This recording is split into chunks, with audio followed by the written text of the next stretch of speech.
पुरुषार्थ कथा सुनो सुनो सिद्धार्थ कथा।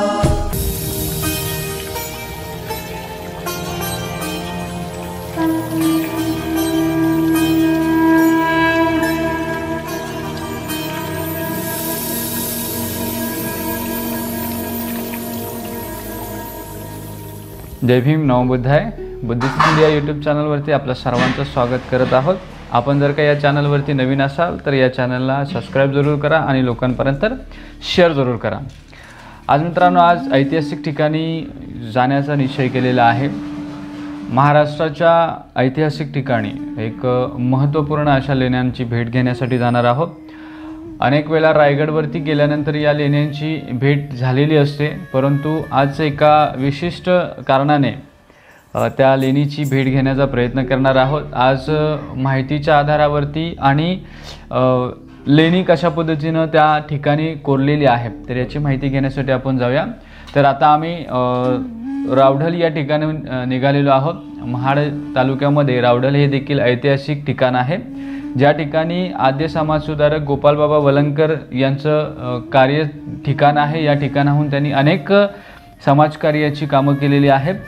तर आज या ऐतिहासिक भूमीतून आम्ही रायगडसारख्या छत्रपती शिवाजी महाराजांची स्वराज्याची राजधानी, ही द्वितीय राजधानी, या राजधानीवरती असणाऱ्या अंधेऱ्या लेण्या म्हणून प्रसिद्ध असणाऱ्या या लेणीवरती आज आम्ही इथून निघत आहोत। तर बांधवांनो, संपूर्ण व्हिडिओ पाहण्यासाठी चॅनलवरती जरूर हा व्हिडिओ पहा, शेवटपर्यंत व्हिडिओ पहा। आपल्याला रायगडच्या परिसरामध्ये असणारी ही लेणी कशा पद्धतीने बांधलेली आहे, कुठं बांधलेली आणि ती नेमकी बांधण्याचं कारण काय होतं, रायगडचा इतिहास काय आहे, तर याची सारी माहिती आपल्याला या व्हिडिओमध्ये भेटणार आहे। तर चला मित्रांनो, आपण आज रायगडकडे निघूया। माझ्यासोबत आहेत मुकेश जाधव सर, ABCPR लेणी संवर्धक टीमचे सदस्य आहेत आणि आज आम्ही दोघे जण रायगड या ठिकाणी अंधेऱ्या लेण्यांवरती निघालो आहोत। तर चला महत्त्वानो, शेवटपर्यंत हा व्हिडिओ जरूर पहा।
आमच्या पाठी पाहता हा आहे महादरवाजा आणि या महादरवाजाच्या खालच्या बाजूला एक झोपडी आहे आणि त्या झोपडीच्या मार्गातून आपल्याला अंधेऱ्या लेणीकडे जाण्याचा मार्ग आहे. आपण त्या मार्गाकडे कशा पद्धतीनं जायचं याची माहिती घेऊया. प्रथमतः ज्यावेळी आपण खालून वरती येतो, मेन राजमार्गाने ज्यावेळी आपण वरती येतो, महादरवाजाकडे येत असते वेळी एक वळसा लागतो आणि त्या वळशाजवळ एक झोपडी आहे, जिथे एक छोटंसं खाण्यापिण्यासाठीच्या काही गोष्टी ठेवलेल्याच्या जागा आहे. त्या ठिकाणावर आपल्याला अंधेऱ्या लेण्याकडे जाण्यासाठी एक छोटीशी पायवाट आहे, थोडीशी रिस्की आहे आणि खालच्या बाजूने एक मोठी पायवाट, म्हणजे खालच्या बाजूने येण्यासाठीचा पायवाट आहे. अशा पद्धतीची या ठिकाणी माहिती सांगितली जाते. तर आपल्याला नेमकं ज्या ठिकाणी जायचं आहे ते मार्गात आपण हा वरच्या महादरवाजापासून खाली उतरल्यानंतर, साधारणतः 2 टप्पे खाली उतरल्यानंतर आपण तिथे जाऊ शकतो. तर आपण पाहू शकता की हा महादरवाजा आहे आणि या महादरवाजाच्या समोर ही जी समोर दिसणारी झोपडी आहे, या झोपडीच्या पाठीमागून खाली लेणीकडे जाण्यासाठीचा रस्ता आहे. तर मित्रांनो, आता आम्ही अंधेऱ्या लेण्या, रायगडवरील अंधेऱ्या लेणी याच्या जवळ पोचलो आहे. ह्या लेण्या टकमक टोकाच्या अगदी खाली, टकमक टोकाच्या खालच्या बाजूला ह्या लेण्या आहेत. जवळपास लोकांना ह्या लेण्यांबद्दल जास्त फारशी माहिती नाही आहे. शिवाय ह्या ज्या लेण्या आहेत त्यावेळी ह्या लेणीचा वापर त्यावेळचे लोक टहलणी करण्यासाठी किंवा काही साहित्य लपवण्यासाठी करत असावेत. एकंदरीत बांधकामाचा हा आल्यानंतर थोडंसं आपण लेणीचं स्ट्रक्चर बघूया. आणि सध्या आम्ही ह्या अंधेरी लेणीत पोहोचलेलो आहोत. संपूर्णपणे अंधेरी लेणीमध्ये आम्ही पोहोचलो आहे आणि ही लेणीचं कार्विंग एक प्रकारे आपल्याला जे कार्विंग बघायला मिळतं हे कार्विंग खूप वेगळ्या पद्धतीचं आहे. या ठिकाणी आपल्याला भिक्खुनिवास कोरलेले देखील बघायला मिळत आहेत, परंतु त्याच्यावरती आता या ठिकाणी शिवकालामध्ये किंवा त्या 17व्या शतकामध्ये आपल्याला या ठिकाणी दगडी बांधकाम केलेलं बघायला मिळतं आहे. थोडक्यात आपण या लेणीचा पूर्णपणे सारांश बघून घेऊया. तर फायनली मित्रांनो, आता आम्ही अंधेऱ्या लेणीमध्ये आलेलो आहोत. या लेणीला अंधेऱ्या लेण्या का म्हणतात याबाबत आजपर्यंत कुठलीही माहिती आपल्याला सापडत नाही. अंधेऱ्या लेण्या म्हणण्यामागचं एकच कारण आहे, कारण ही जी जागा आहे ही अतिशय खुफिया जागा आहे की या जागेवरती येण्यासाठीचा मुख्य रस्ता कोणालाही माहिती पडत नाही. शिवाय या ठिकाणी लेणी बरोबर गडाच्या मध्यावरती आहे, म्हणजे किल्ल्याच्या मध्यावरती ही लेणी बांधलेली आहे. आता लेणीचा एकंदरीत बांधकाम शैली ही जर का बघितली आपण, तर लेणीचं जे सुरुवातीचं स्ट्रक्चर आपल्याला बघायला मिळतं साधारणतः हिनयान कालखंडाचं. तर त्या हिनयान कालखंडामध्ये अशा पद्धतीच्या लेणीचं स्ट्रक्चर सिमिलर ज्या ठिकाणी पाहायला मिळतं ती आहे कोलकेवाडी येथील प्राचीन बौद्ध लेणी. कोलकेवाडी येथील प्राचीन बौद्ध लेण्यांमध्ये ज्यावेळी आपण लेणीवरती जातो त्यावेळी अशाच पद्धतीचे पिलर आणि अशाच पद्धतीची कार्विंग आपल्याला त्या ठिकाणी देखील पाहायला मिळते. आपण ती स्क्रीनवरती पाहू शकाल की कोलकेवाडीच्या लेण्यांवरती देखील अशा पद्धतीची कार्विंग आहे. थोडासा आपण इतिहासाकडे जाऊया, कारण इतिहासाशिवाय कुठल्याही या ऐतिहासिक वास्तूंची माहिती इतिहासाविना अपूर्ण असते. त्यामुळे हा खरी माहिती आपल्याला पोहोचणं गरजेचं आहे, कारण लेणी म्हटले की त्याला एक इतिहास आहे आणि हा जो इतिहास आहे एवढा दैदिप्यमान असा इतिहास आहे. सुरुवातीला आपण ज्या एरियामध्ये आलो त्याला जावलीचं खोरं म्हणतात. पहिली गोष्ट म्हणजे प्राचीन कालखंडामध्ये ज्यावेळी आपण या भागामध्ये येतो त्यावेळी हे महाडचं सगळ्यात मोठं आपण असं म्हणू शकतो की महाड येथील व्यापारी बंदर, आणि त्या व्यापारी बंदरावरती ठिकठिकाणी जागोजागी त्यावेळी व्यापाराच्या संरक्षणासाठी निर्माण केलेले गडकोटांची निर्मिती आपल्याला संपूर्ण या भागामध्ये मिळते.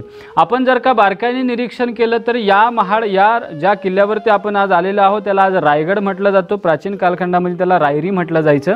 आणि या रायरीच्या किल्ल्याच्या आजूबाजूला जवळपास 62 किल्ल्यांचं संरक्षण आहे. त्यामुळं ही मोठी एक बाजारपेठ होतीच, पण त्यामुळे एक मोठं राजकीय क्षेत्र देखील या ठिकाणी होतं याची आपल्याला माहिती भेटते.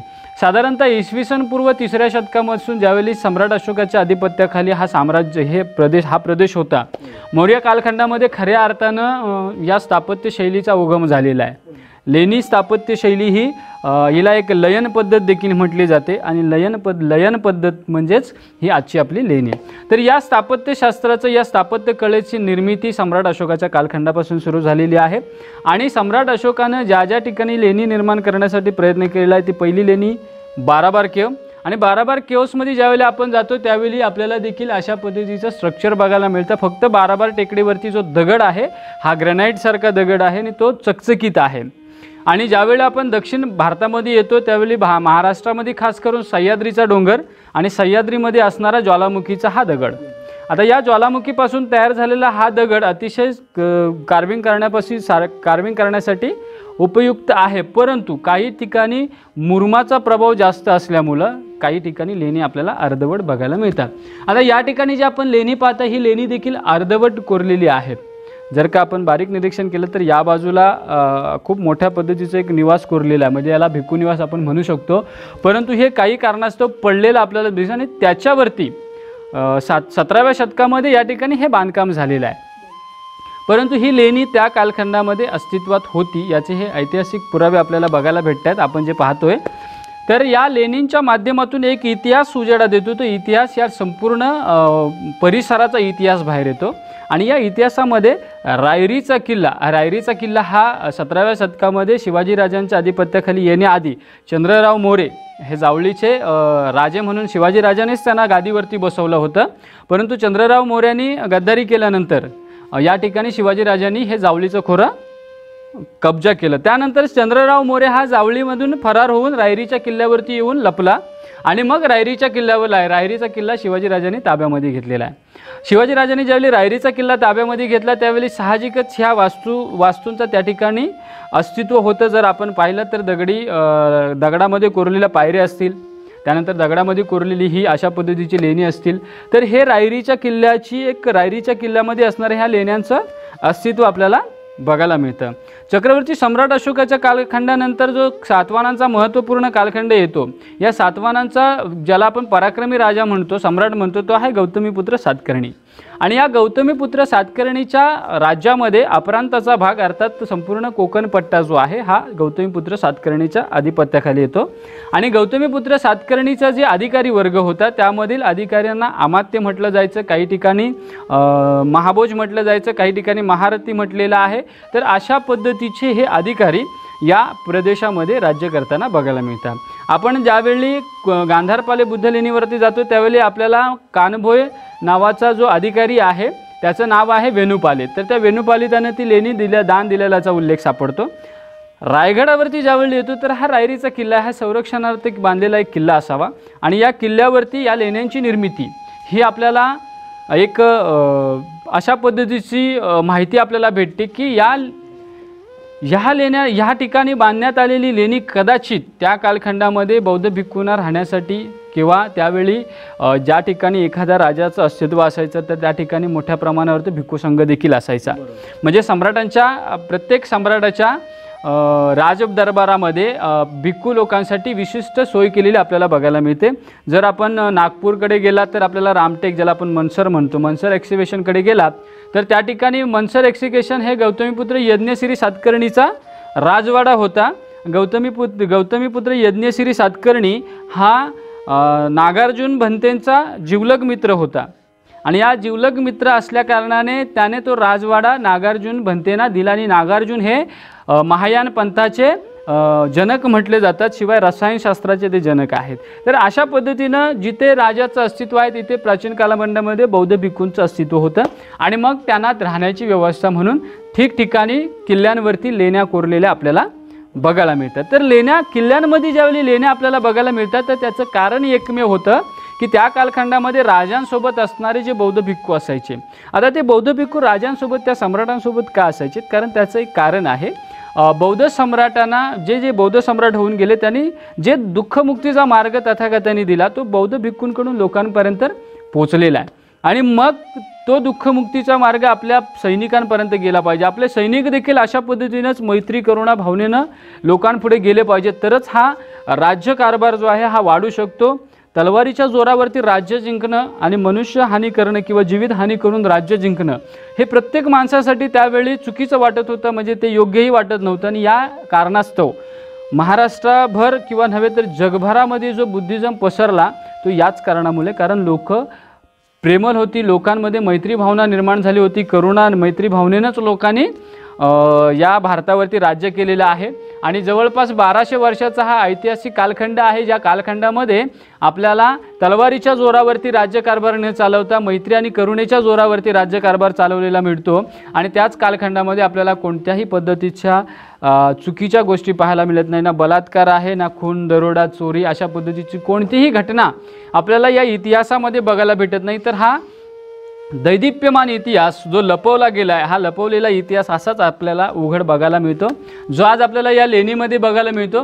या लेणीची रचना साधारणतः बघायला गेली तर आपल्याला जर कुडा लेणीमध्ये आपण गेला तर कुडा लेणी क्रमांक 5, या कुडा लेणी क्रमांक 5 या ठिकाणी असणारे जे स्तंभ आहेत समोरच्या, त्या स्तंभांची रचना अतिशय अशाच पद्धतीची आहे, चौकोनी, परंतु हे फिनिशिंग न झालेले असल्यामुळे ते तशाच पद्धतीचे आपल्याला बघायला मिळतात. त्यानंतर आपल्याला कोलकेवाडी लेणीची ही लेणी पूर्णतः साम्य साधणारी आहे, कारण कोलकेवाडी लेणीची ही रचना सिमिलर याच पद्धतीनं आहे. जे माझ्या पाठच्या साईडला तुम्ही ही राऊंड कडा पाहताय, ही अशा पद्धतीची कडा कुठल्याच लेणीला बघायला भेटत नाही. अशाच पद्धतीची सिमिलर लेणी आपल्याला मावळ तालुक्यामध्ये येलगोल नावाची लेणी बघायला मिळते, ज्या येलगोल लेणीला अशाच पद्धतीची रचना आहे. इतर कोणत्याही लेणीमध्ये अशा पद्धतीची रचना नाही. म्हणून हे एक युनिक अशा पद्धतीचं बांधकाम आहे. आणि नंतर मात्र या ठिकाणी ह्याचा वापर टेहलणीसाठी किंवा आपल्या खाजगी गोष्टी लपवून ठेवण्यासाठी, जेणेकरून शत्रूनं जर का आक्रमण केलं तर शत्रूला ही माहिती पडू नये. आणि जर शत्रूने या ठिकाणी आक्रमण केलंच तर त्याच्यावरती हल्ला चढवून त्याचा आक्रमण हे परतवून लावता येण्यासारखं आहे. अशा पद्धतीची ही वास्तू आहे. आणि म्हणूनच या लेणीचं एक अनन्य असं महत्त्व आहे या लेणीला. ज्यावेळी आपण लेणीवरती कधी याल किंवा या रायगड किल्ल्यावरती याल तर रायगड किल्ल्यावरती एकूण 3 लेणीचे समूह आपल्याला बघायला मिळतात. तळपायथ्यापासून ज्यावेळी आपण तळपायथ्याला गेलं तर आपल्याला टायगर गुंफा म्हणून म्हटलं जातं तिला, तर ती टायगर लेणी म्हणून आहे. याच लेणीच्या वरच्या बाजूला म्हणजे नॅचरल लेण्यांचाच एक भाग आहे, त्याला निसरीची लेणी म्हणतात, नेसरी केव्स असं म्हणतात. आणि ते टकमक टोकाच्या बरोबर खालच्या बाजूला आहे. परंतु त्या लेणीवरती ज्यावेळी आपण जातो तर त्याही लेणीचा आपल्याला काही व्हिडिओ बघायला मिळतोय. तर त्या व्हिडिओमध्ये आपल्याला एक गोष्ट लक्षात येईल की समोरून खाली उतरण्यासाठी पायऱ्या कोरलेल्या आहेत. आणि याही ठिकाणी ज्यावेळेला आपण येतो तर याही ठिकाणी आपल्याला पायऱ्या कोरलेल्या बघायला मिळतात. साधारणतः सांगण्याचा उद्देश हाच आहे की या लेण्या, हा जो इकडचा भाग आहे, हा पोर्शन्स आहे, हा साधारणतः बौद्ध भिक्खूंसाठी तयार केलेलं त्यावेळचं एक स्ट्रक्चर होतं. आणि वरचा जो भाग आहे, हा वरचा भाग नंतरच्या शिवकालामध्ये त्याला मोठ्या प्रमाणावरती हिरोजी इंदुलकर नावाच्या अभियंत्यानं अतिशय सुबक पद्धतीनं राजवाडा तयार केला, अतिशय सुबक पद्धतीनं किल्ले तयार केले, बाजारपेठ तयार केली आणि रायगड हा राजधानीसाठी सुसज्ज असा गड तयार केलेला आहे. तर रायगड हा छत्रपती शिवाजी राजांची दुसरी राजधानी आणि या दुसरी राजधानी निर्माण करण्याचं कारण हेच आहे बांधवांनो, लक्षात घेण्यासारखी गोष्ट आहे. रायगड किल्ला जिंकायचा असेल तर रायगड किल्ला जिंकण्याआधी आजूबाजूला असणारे 62 किल्ले जिंकावे लागतात. एक किल्ला जरी 1 वर्ष लढवला किंवा 2 वर्ष लढवला तरी 62 किल्ले जिंकण्यासाठी साधारणतः 62 वर्ष किंवा साधारणतः 134च्या आसपास वर्ष निघून जातील. म्हणजे असं साधारणतः आपल्याला 2 पिढ्या याच्यामध्ये निघून जाताना बघायला मिळतात. परंतु आपण जर काही इतिहास बघायला गेलो तर रामशेषसारखा किल्ला 6-7 वर्ष लढवलेला आहे. या हेतूने जर का महाराष्ट्रातला प्रत्येक किल्ला लढवायचा म्हटला तर या पद्धतीने लढला तर मात्र संपूर्ण रायगड जिंकण्यासाठी अक्षरशः लोकांना आपली हयात असंख्य पिढ्या द्याव्या लागतील. म्हणून रायगडला राजधानी करण्यामागचं महत्त्वाचं कारण आहे. दुसरी गोष्ट, रायगडला जे संरक्षण आहे ते तासीव कड्यांचं, म्हणजे रायगडला जे चौकोनी कडा जो आहे हा अतिशय तासीव पद्धतीचा आहे. आता या ठिकाणी एक महत्त्वाची गोष्ट आपण लक्षात घेतली पाहिजे की या गडाकडे येणारा रस्ते मात्र की विशिष्ट लोकांना माहिती होते आणि त्या लोकांना त्यावेळी महार संबोधलं जायचं. जे आजचे बौद्ध आहेत जुन्या काळामध्ये त्यांना महार संबोधलं जायचं. त्यामध्ये आपल्याला सगळ्यांनाच माहिती असेल तर खंडू महार नावाच्या महाराची इतिहास आहे आणि त्या इतिहासामध्ये त्या माणसानं अक्षरशः रायगडावरती कोणता रस्ता रायगडावरती कुठून येतो ह्या साऱ्या गोष्टी सांगितलेल्या आहेत. तर अशा पद्धतीचा इतिहास देखील आहे आणि त्या इतिहासामधून आपल्याला एक नवी प्रेरणा देखील मिळते, नव्या गोष्टी देखील मिळतात. तसाच हा लेणीचा इतिहास आहे आणि या लेणीच्या इतिहासामध्ये आपल्याला एक महत्त्वाची गोष्ट जी बघायला मिळते ती गोष्ट म्हणजे काय, तर दगडामध्ये कोरलेल्या ह्या लेण्या आणि त्यांच्या पाठी असलेला हा अशोक कालापासून आलेला इतिहास. या इतिहासामधून आपल्याला नवी प्रेरणा भेटते. नव्या प्रेरणेसहित आपण एक नवा इतिहास देखील लोकांपुढे मांडू शकतो. तर ह्या ज्या लेण्या आहेत यांना अंधेऱ्या लेण्या म्हटलं जातं. कदाचित त्या जागेमध्ये ज्या अशा जागेमध्ये आहेत की जागा सहसा लोकांना सापडत नाही. तर याचा वापर शिवकालामध्ये चांगला मोठ्या प्रमाणामध्ये केलेला आहे आपण पाहू शकता. परंतु सध्या या ठिकाणी फार कमी लोक येतात आणि या ठिकाणी जास्त करून गुरांचा म्हणजे जे या ठिकाणी जंगली श्वापद किंवा जी लोक आहेत ती या ठिकाणी राहण्यासाठी त्याचा आता सध्या वापर होत आहे. तर मित्रांनो, अशा पद्धतीची ही आहेत अंधेरी लेणी. आणि आता आम्ही परत रायगड महाडमध्ये जाण्यासाठी प्रयत्न करणार आहोत, कारण आज दिवसभर संपूर्ण रायगड आणि ह्या अंधेऱ्या लेणी इथपर्यंत फिरून झालेलं आहे. त्यानंतर आता मार्गक्रमण करायचं आहे ते आपल्या परतीच्या वाटेकडे. तर चला मित्रांनो, अशाच पद्धतीनं संपूर्ण महाराष्ट्रातल्या लेण्यांचं हे ऐतिहासिक वैभव पाहण्यासाठी बुद्धिस्ट इंडिया या यूट्यूब चॅनलवरती अवश्य सबस्क्राईब करा या चॅनलला. कारण महाराष्ट्रामध्ये आजपर्यंत आपल्याला ज्या गोष्टी माहिती झालेल्या नाहीत तर त्या गोष्टी सांगण्यासाठी हे चॅनल प्रयत्न करतं आहे. हे चॅनल म्हणजे कुठल्याही पद्धतीचं एंटरटेन करणारं चॅनल नाही, कुठल्याही पद्धतीचं मनोरंजन करणारं चॅनल नाही, तर ज्ञानवर्धक अशा पद्धतीचं हे चॅनल आहे. ज्या चॅनलमधून आपल्याला वेळोवेळी नवनवीन गोष्टी शिकण्यासाठी आपण शिकवण्यासाठीचा प्रयत्न करणार आहोत. तर बांधवांनो, नक्कीच ह्या यूट्यूब चॅनलला आपण सपोर्ट करावा. त्याच पद्धतीनं ABCPR या लेणी संवर्धक टीमचे प्रत्येक व्हिडिओ आपल्याला या यूट्यूबमध्ये बघायला मिळणार आहे, यूट्यूब चॅनलवरती बघायला मिळणार आहे. तसेच महाराष्ट्राच्या कानाकोपऱ्यामध्येच नव्हे तर भारताच्या संपूर्ण ऐतिहासिक बौद्ध स्थळांची माहिती आपल्याला या यूट्यूब चॅनलवरती बघायला मिळेल. तर आपण अवश्य या यूट्यूब चॅनलला भेट देऊन या यूट्यूब चॅनलला सबस्क्राईब करावं आणि जे आपले नातेवाईक आहेत, जे आपले सगळे सोयरे आहेत त्यांना आपल्या बौद्ध धम्माचा इतिहास सांगण्यासाठी या चॅनलची लिंक जरूर शेअर करावी आणि त्यांना देखील हे चॅनल सबस्क्राईब करून आपला धम्म वारसा जोपासण्यासाठी प्रयत्न करणाऱ्या ABCPR या लेणी संवर्धक टीमला सपोर्ट करण्यासाठी प्रयत्न करावा, जेणेकरून आपल्या पुढच्या पिढीपर्यंत हा ऐतिहासिक वारसा जाऊन एक प्रगल्भ आणि प्रगत पिढी तयार करण्यासाठी आमच्या या प्रयत्नांना तुम्ही सहकार्य करावे. लेणी संवर्धनातून धम्म संवर्धन ही कन्सेप्ट घेऊन लेणी संवर्धनाची चळवळ चालू आहे. असंख्य ठिकाणी आपल्याला या अनेक गोष्टी बघायला मिळतील आणि त्या गोष्टींसाठी आपल्याला माध्यमं जी आहेत त्या माध्यमांचा वापर करावा लागत आहे. तर फेसबुक, यूट्यूब, त्याच्यानंतर ट्विटर अशा पद्धतीची सोशल जी माध्यमं आहेत तर त्यांचा वापर करून आपण लोकांपर्यंत पोहोचत आहोत. तर बांधवांनो, या लेणीवरती आज आम्ही तुम्हाला अजून एक आवाहन करू इच्छित आहे की 19 मार्च 2020 रोजी गांधारपाळे या बौद्ध स्तूपाचं संवर्धनाचं काम हाती घेतलेलं आहे. तर या संवर्धनाच्या कामासाठी आपण देखील सहभागी व्हावं आणि हा ऐतिहासिक वारसा जतन करण्यासाठी प्रयत्न करावा. त्याच पद्धतीने 20 मार्च क्रांती दिनाचं स्वागत करण्यासाठी आपण 19 मार्चला रात्री धम्मोत्सव साजरा करत आहोत. तर आपण देखील या धम्मोत्सवामध्ये सहभागी होऊन ऐतिहासिक ऐसा गांधारपाळे बुद्ध लेणीवरती दीप लावून या लेणीमध्ये क्रांती दिनाचं स्वागत करायचं आहे. जे विषमतावादी रूढी परंपरांना नष्ट करून समतावादी विचारधारा स्वीकारण्याकडे बाबासाहेबांची जी पावलं होती त्या पावलांचं स्वागत करण्यासाठी आपण प्रयत्न करायचा आहे. आणि त्याच पद्धतीनं ज्या पद्धतीनं प्रत्येक बौद्ध लेणीवरती ज्यावेळी आपण जातो त्यावेळी एक महत्त्वाची गोष्ट म्हणजे गुरुच्या पावलावरती चालणारे लोक ज्यांना म्हटलं जातं, त्याच पद्धतीनं आपल्याला देखील बाबासाहेबांच्या पावलावरती पाऊल टाकत आपल्याला पुढं मार्गक्रमण करायचं आहे.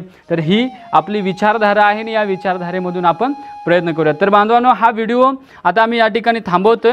मला वाटतं आपल्याला हा व्हिडिओ जरूर आवडला असेल आणि जरी आपल्याला या व्हिडिओला लाईक नाही करता आलं तरी पण चालेल, पण शेअर मात्र करा, कारण लोकांपर्यंत ही इतिहास हा संपूर्ण गोष्ट समजली पाहिजे. यासाठी लोकांना शेअर करा आणि आपल्याला जे गोष्टी वाटत आहेत त्याचे अभिप्राय आपण कमेंट बॉक्समध्ये लिहायला विसरू नका, कारण त्या अभिप्रायावरती आम्हालाही काम करता येईल आणि त्या दृष्टिकोनातून एक चांगल्या पद्धतीचं आपल्याला माहिती देखील भेटत जाईल। त्याचबरोबर abcprindia.com या वेबसाईटवरती आपल्याला या व्हिडिओची लिंक देखील बघायला भेटेल। त्याच पद्धतीनं आपण त्या abcprindia.com या वेबसाईटला भेट देऊन त्या वेबसाईटवरती विविध प्रकारच्या माहिती आपण टाकत आहोत। तर या वेबसाईटला सपोर्ट करण्यासाठी वेबसाईटवरती आपला बँकेचे अकाउंट नंबर दिलेले आहेत। ज्यांना कोणाला धम्मदान देण्याची इच्छा असेल, दान पारमिता पूर्ण करण्यासाठी आपण या ABCPR टीमला धम्मदान देखील देऊ शकता। कारण कोणतीही चळवळ चालवण्यासाठी आर्थिक निधीची गरज असते आणि या आर्थिक निधीसाठी आपण आम्हाला जरूर सहकार्य करा। abcprindia.com या वेबसाईटवरती डोनेट फॉर धम्मा म्हणून एक पेज आहे। त्या पेजवरती आपल्याला टीमचा अकाउंट नंबर आहे, ज्याच्या माध्यमातून आम्ही इतरत्र ज्या ऐतिहासिक स्थळं आहेत त्यांचं संवर्धनाचं काम हाती घेतलेलं आहे आणि त्यासाठी आपल्या सगळ्यांच्या साथीची गरज आहे। बांधवांनो, ही कुठल्या एका माणसाची चळवळ नाही, ही कुठल्या एका समाजाची चळवळ नाही, तर ही चळवळ आहे अखंड जम्बूद्वीपामध्ये ज्यानं सम्राट अशोकानं हा धम्म पेरला, ती धम्माची चळवळ आहे। आणि ही धम्म चळवळ गतिमान करण्यासाठी तुम्ही आणि आम्ही एकत्र मिळून आपण सारेजण हा वारसा जतन करण्यासाठी प्रयत्न करूया। तर माझ्यासोबत आता मुकेश जाधव सर आहेत आणि आता आम्ही या ठिकाणाहून मार्गक्रमण करणार आहोत। तर लवकरच आपण निघूया। एक प्रश्न आहे आपल्याला की आज आपण बघत आहोत की ह्या जेवढ्याही लेण्या आहेत त्या ज्या गडाच्या म्हणजे पहिल्यांदा लेण्या कोरण्यात आल्या आणि नंतर त्या जागी ह्या गड कोरण्यात आले, ह्याच्या मागचं कारण काय असावं? बांधवांनो, महत्त्वाचा प्रश्न आहे, कारण प्रत्येक किल्ल्यांवरती पहिल्या लेण्या दिसतात, नंतर गड बघायला मिळतात। तर आम्ही मगाशी आपल्याला उत्तर देण्याचा प्रयत्न केला होता की प्रत्येक किल्ल्यावरती लेण्या सापडतात।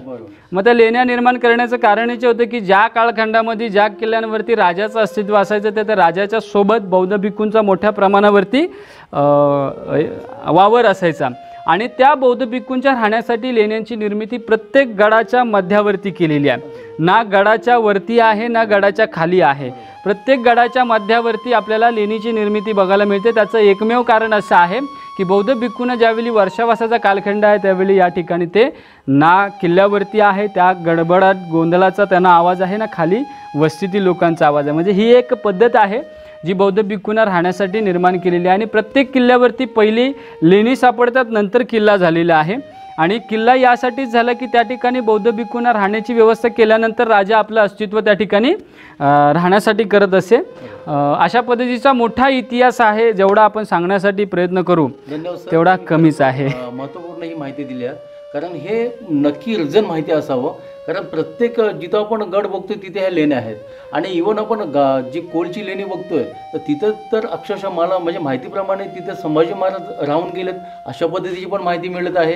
किंवा तिथं काही स्थानिकांचं असं म्हणणं आहे की काही ह्याच्या अगोदर काही खोदकाम करण्यात आलं, तिथं अक्षरशः तलवार किंवा अशा पद्धतीचं काही आता शिवाजी महाराजांच्या नंतर संभाजी राजांचं अस्तित्व या भागामध्ये खूप मोठ्या प्रमाणावरती आपल्याला बघायला मिळतं।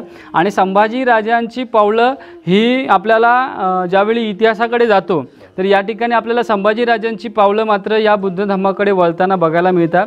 आणि हाच एकमेव मोठं कारण आहे की संभाजी राजांना पकडून देण्यामध्ये जे रंगनाथ स्वामी आहे, ह्या रंगनाथ स्वामीने जे काम केलेलं आहे की संभाजी राजांना पकडून दिला, कारण संभाजी राजे हे पाली भाषेचे जाणकार होते, उत्कृष्ट जाणकार होते आणि त्यामुळं संभाजी राजांना मारण्याचं एकमेव कारण आपल्याला बघायला मिळतं ते यासाठीच आहे, कारण संभाजी राजांनी या भारतामध्ये आपण अशा पद्धतीने म्हणू शकतो की संभाजी राजांनी बुद्धिझमकडे वळण्यासाठीचा केलेला एक प्रयत्न आपल्याला बघायला मिळतो।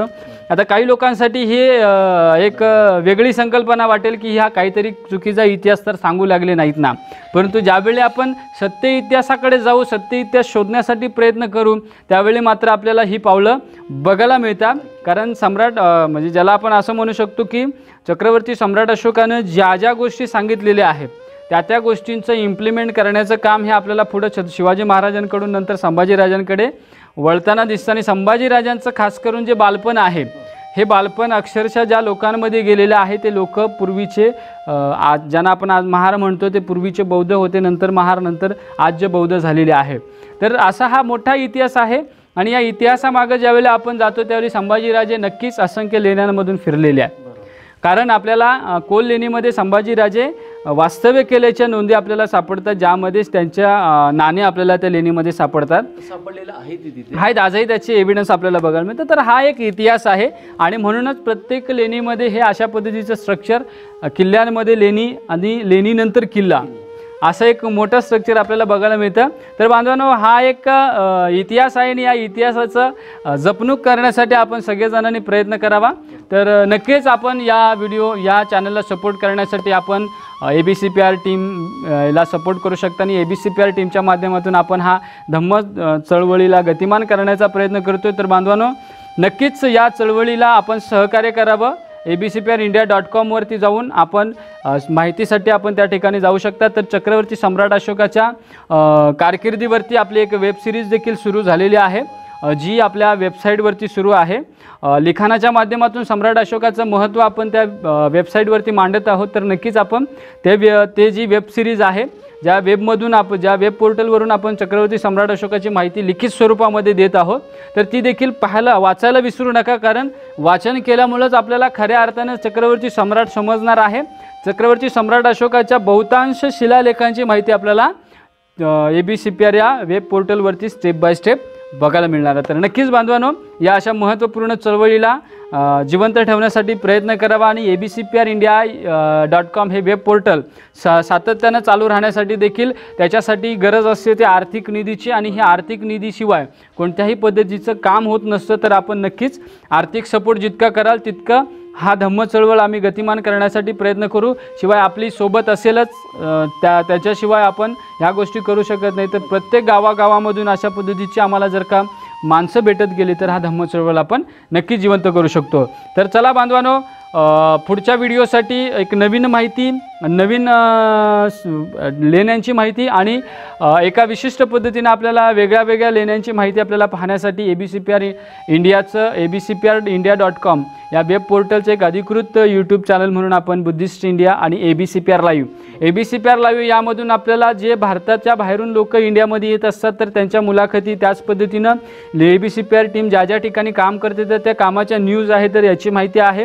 शिवाय बुद्धिस्ट इंडिया यूट्यूब चॅनलवरती मराठी भाषेतून आपल्याला बहुतांश लेणीची माहिती जी प्रत्यक्ष लेणीवरती बघायला मिळणार आहे. तर बांधवांनो, या दोन्ही यूट्यूब चॅनलला सबस्क्राईब जरूर करा. डिस्क्रिप्शन्समध्ये याची लिंक दिलेली आहे, तर या डिस्क्रिप्शन्समध्ये जाऊन आपण त्या लिंकला क्लिक करून या दोन्ही चॅनलला सबस्क्राईब करा आणि लोकांपर्यंत शेअर करा.